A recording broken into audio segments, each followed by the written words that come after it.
क्या आप जानते हैं कि लव कुश का जन्म कहाँ हुआ था? तो आइए हम आपको बताते हैं।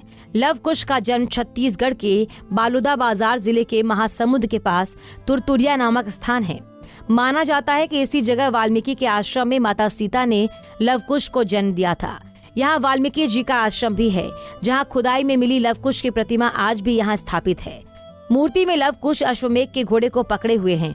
इन प्रतिमाओं को माता सीता और श्री राम भगवान के प्रवास के प्रमाण के रूप में माना जाता है। वैसे तो छत्तीसगढ़ को माता कौशल्या का मायका और प्रभु श्री राम का ननिहाल भी कहा जाता है। इस स्थान का जिक्र रामचरितमानस में किया गया है। वाल्मीकि आश्रम में आज भी लव कुश की प्रतिमाएं स्थापित हैं, जिसका दर्शन करने लोग दूर दूर से आते हैं। इसी आश्रम के समीप गोमुख से पानी निकलते रहता है।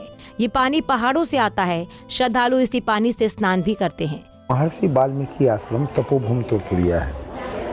इस जगह पर आज नहीं, बहुत अनादिकाल से, जब से त्रेता युग के समय से लोग इसकी मान्यता दी है। और अभी अभी पीछे समय अंग्रेज लोग शासन किए, वो लोग भी इस जगह की मान्यता दिए हैं। 1974 में अंग्रेज एक आया था, उसके पास एक फ़ोटो था। वो फ़ोटो हमको दिखलाया तो यहाँ पर ये आम के झाड़ वगैरह था, बिल्कुल छोटा छोटा दिखलाया। समय परिवर्तनशील है, समय के अनुसार ये जगह पर जगत जननी माँ सीता रही है।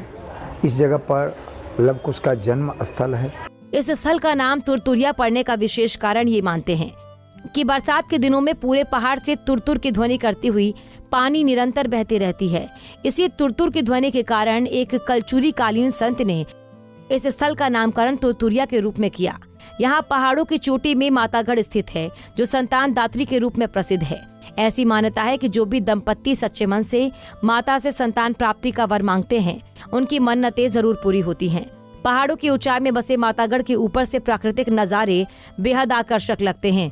यहाँ बंदरों को श्रद्धालु चने आदि खिलाते हुए खुशी से झूम उठते हैं। अगर यहाँ मूलभूत सुविधाओं की बात करें तो आज भी तुरतुरिया मूलभूत सुविधाओं से वंचित है। हालांकि छत्तीसगढ़ सरकार द्वारा तुरतुरिया को भी राम वन गमन पथ में शामिल करने पर लोगों में अब इस क्षेत्र के लिए विकास की संभावना बढ़ गई है। हमारा धार्मिक आस्था का केंद्र बना है, जहाँ पर अभी सरकार के द्वारा हाल ही में राम वन गमन के तहत उनको शामिल किया गया है। और हर साल पौष पूर्णिमा में वहाँ पे मेला लगती है, जहाँ भारी भीड़ रहती है। और सुविधाओं की दृष्टि से देखें तो चूँकि वो प्राकृतिक जगह है और सुविधाएं निश्चित तौर पर बहुत ही कम हैं, तो सरकार को अभी जो भी योजनाएं हैं जो अभी लाने वाली हैं, वो जल्द से जल्द वो वहाँ पर लागू करवाए, जिससे आने वाले श्रद्धालु हैं उनको किसी प्रकार का जो है असुविधा का सामना ना करना।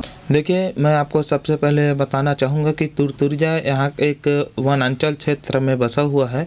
वह घने जंगलों के बीच वहाँ पे आदिशक्ति माता के स्वरूप वहाँ पे स्थापित है और उसे हमारे आसपास को लेकर एक संतान दात्री के रूप में भी जाना जाता है। इसके साथ ही साथ मैं आपको बताना चाहूँगा कि सीता पुरानी कथाओं का कहना है, हमारे यहाँ का मानना है कि वहाँ पे सीता माता जी यहाँ आई हुई थी और यहाँ उन्होंने लव कुश को जन्म दिया था। और आप इस बीच में आपको यही बताना चाहूँगा कि लगातार वहाँ पे हमारे राम वन गमन, जो सरकार की एक महत्वाकांक्षी योजना के साथ चल रही है, राम वन गमन पे उसको जोड़ा गया है। वहाँ पे लगातार सरकार का ध्यान आकर्षित है। वहाँ रोड की बहुत बड़ी समस्या है। जैसे अभी राज्य सरकार ने, भूपेश की सरकार ने राम गमन के पथ का बताया है कि रामगमन पथ में ये सब होना है, लेकिन वहाँ जब पहुँचोगे, पहुँचने से पहले ही जस्ट वहाँ के पहुँचते से पहले जस्ट जो है दारू भट्टी खोल दिया गया है। जैसे कि राज्य सरकार बोला है कि हम पूर्ण शराबबंदी करेंगे, लेकिन पूर्ण शराबबंदी नहीं करके बजाय धार्मिक स्थल में जो है शराब की दुकानें खोल के रखी है। वहाँ पहुँचोगे तो रोड की समस्या बहुत बड़ी है। राम वन गमन पथ छत्तीसगढ़ सरकार की सबसे महत्वाकांक्षी योजनाओं में से एक है। हालांकि अब देखना होगा कि कब तक लव कुश की जन्मस्थली तुरतुरिया का विकास हो पाता है। हमसे जुड़े रहने के लिए हमारे YouTube चैनल को सब्सक्राइब करें और नई वीडियो की नोटिफिकेशन के लिए बेल आइकॉन को दबाएं।